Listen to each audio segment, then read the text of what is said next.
नमस्कार, जोहार आप सभी साथियों का एक बार फिर से स्वागत है हमारे चैनल पीसीएस फाउंडेशन में। और हम लोग साइंस पढ़ रहे थे। साइंस में आज का टॉपिक बहुत ही महत्वपूर्ण है। आज का टॉपिक है ऑप्टिक्स यानी प्रकाशिकी।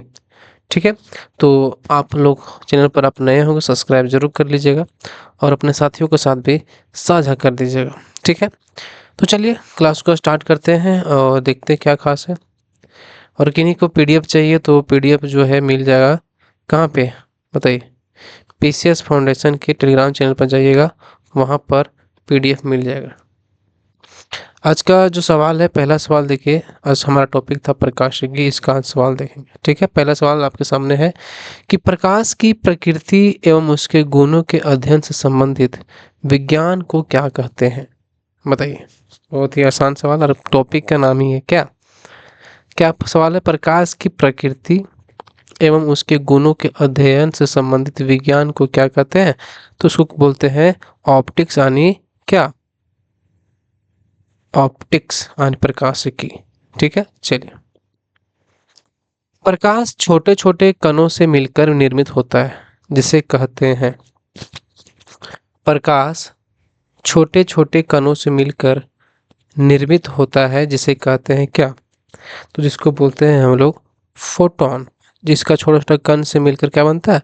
ये बनता है आपका, इसके मिलकर निर्मित होता है, उसको बोलते हैं फोटोन। छोटा छोटा कण मिलकर बनता है। ठीक है, चलिए। निर्वात में प्रकाश की चाल है, बताइए। निर्वात में प्रकाश की चाल कितना है? आप लोग जरूर बताइएगा। यहाँ पर पावर जो हम लिख देते हैं। ठीक है, कट गया। यहाँ पर पावर 8 है और नीचे में भी 8, सब में 8 है।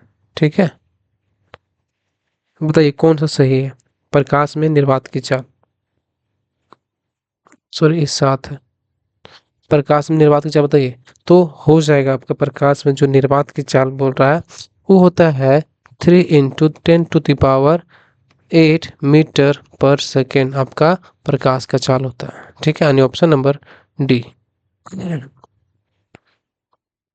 धूप से बचने के लिए छाते में रंग संयोजन निम्न में से कौन सबसे उचित है?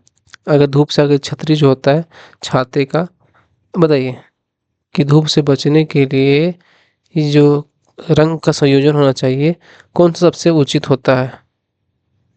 तो सबसे उचित जो होता है ये होता है आपका, ऊपर उजला होना चाहिए। कैसा हो जाए? उजला और नीचे काला, ताकि जो है ज्यादा प्रकाश इस पे, मतलब अगर ऊपर काला रहेगा ना तो ऊपर अवशोषित कर, लेकिन उजला में नहीं होता ऐसा। तो कौन सा ऑप्शन हो जाएगा? ये ऑप्शन हो जाएगा सी।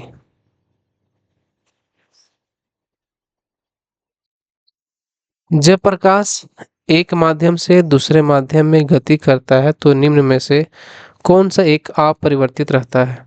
जब प्रकाश एक माध्यम से दूसरे माध्यम में गति करता है तो निम्न में से कौन सा एक अपरिवर्तित रहता है? तो कौन सा अपरिवर्तित रहता है? तो जो एक माध्यम दूसरा माध्यम में करता है ना, उसमें आवृत्ति जो है वो परिवर्तन नहीं होता। इसमें अपरिवर्तित कौन रहता है? आवृत्ति, फ्रीक्वेंसी।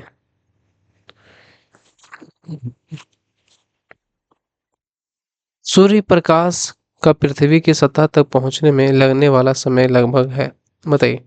सूर्य का जो प्रकाश है वो पृथ्वी तक पहुंचने में कितना समय लगता है?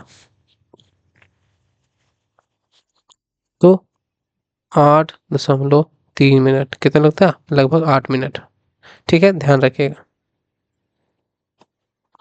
प्रकाश यानी लाइट के निम्नलिखित गुणों में सही है, बताइए। सही पूछा है।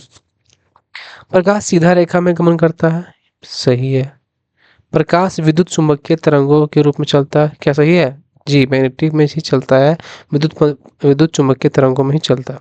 चमकदार तलों से प्रकाश का परिवर्तन होता है, जी। अगर चमकदार तल रहेगा ना तो प्रकाश का परिवर्तन हो जाएगा। ये भी सही, यानी ऑप्शन नंबर डी सही है।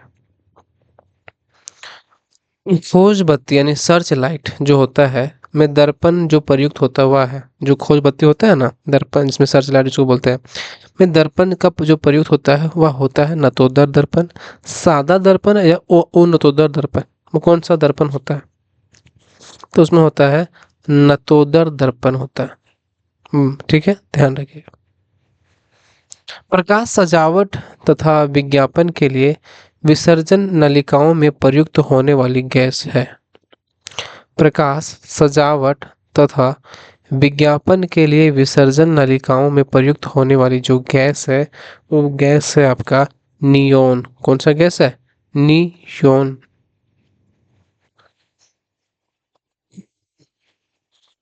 प्रकाश मार्ग में पड़ने वाले अवरोध से टकराकर पुनः वापस लौटने की घटना कहलाती है। प्रकाश मार्ग में पड़ने वाले अवरोध से टकराकर पुनः वापस लौटने की घटना जो कहलाती है, पुनः वापस लौटने की घटना कहलाती है, पता है क्या? प्रकाश का प्रवर्तन हो गया, मतलब जो पुनः वापस लौट जाए। ठीक है, गया और लौट गया, तो प्रकाश का प्रवर्तन। प्रकाश की चाल निम्न क्रम में होती है, सबसे ज्यादा किस में होता है प्रकाश की चाल? सबसे ज़्यादा जो प्रकाश की चाल होता है वो होता है जल में, उसके बाद कांच में, उसके बाद हीरा में। तो कौन सा उसमें ऑप्शन हो जाएगा? ये हो जाएगा बी ऑप्शन। ठीक है, चलिए।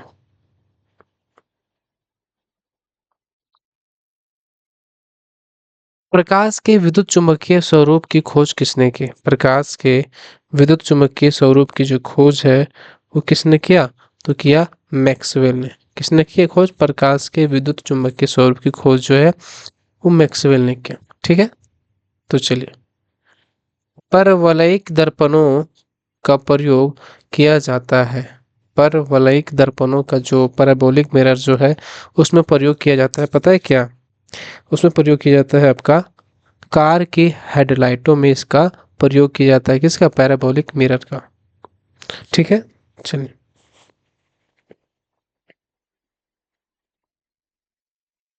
प्रकाश की गति की तुलना में रेडियो की तरंग की गति जो होता है ज्यादा होता है, कम होता है, कम होता है, या एक समान रहता है, अनंत होता है?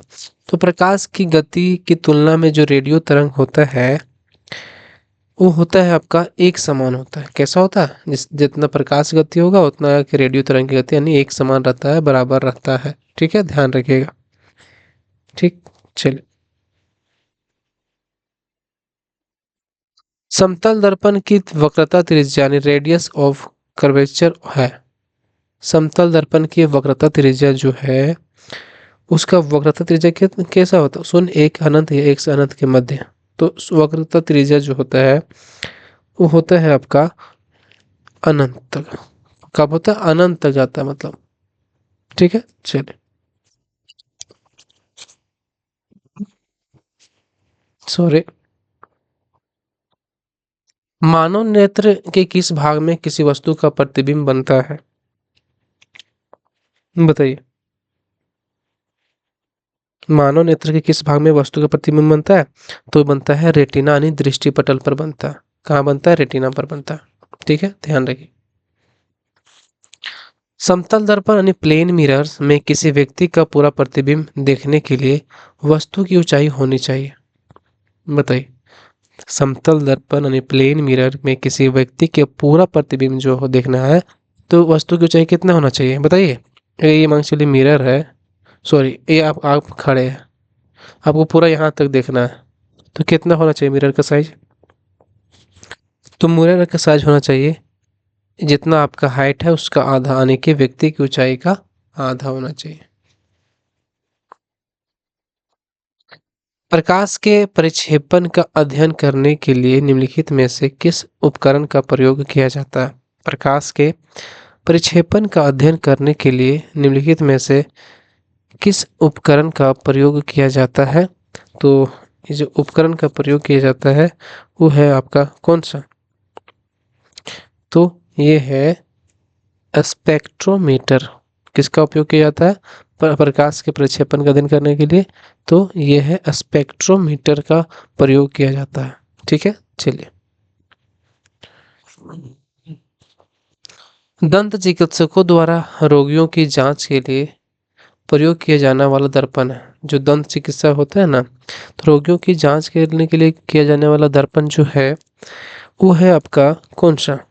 तो है अवतल दर्पण का उन लोग प्रयोग करते हैं। किसका? कौन सा दर्पण का? तो अवतल दर्पण का। किसी वस्तु का आवर्धित और आभासी प्रतिबिंब प्राप्त करने के लिए प्रयोग किया जाता है। किसी वस्तु का आवर्धित और आभासी प्रतिबिंब प्राप्त करने के लिए प्रयोग किया जाता है, वो प्रयोग किया जाता है अवतल दर्पण का प्रयोग किया जाता है। किसका? किसी वस्तु के आवर्धित और उस आभासी प्रतिबिंब प्राप्त करने के लिए अवतल दर्पण का प्रयोग किया जाता है।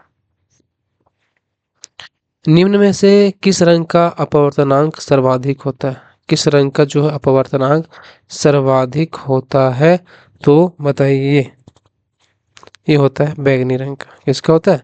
बैंगनी का रंग का अपवर्तनांक सर्वाधिक होता है। क्षितिज के समीप सूर्य एवं चंद्रमा के दीर्घवृत्ताकार दिखाई देने का कारण है। क्षितिज के समीप जो होता है सूर्य एवं चंद्रमा की दीर्घवृत्ताकार जो होता है दिखाई देने का कारण पता है क्या है? उसका कारण है कि प्रकाश प्रकाशीय भ्रम करता है। कारण क्या है? प्रकाशीय भ्रम का यह कारण है। ठीक है, चलिए। सॉरी सॉरी, प्रकाशीय भ्रम का नहीं, गलती हो गया। ये हो जाएगा आपका अपवर्तन का कारण। जैसे कि बता रहे फिर से। हाँ, क्षितिज एवं सूर्य के समीप चंद्रमा एवं दीर्घवृत्ताकार दिखाई कारण है अपवर्तन। अगर दीर्घवृत्ताकार अपवर्तन हो जाएगा तो दीर्घवृत्ताकार दिखाई देता है।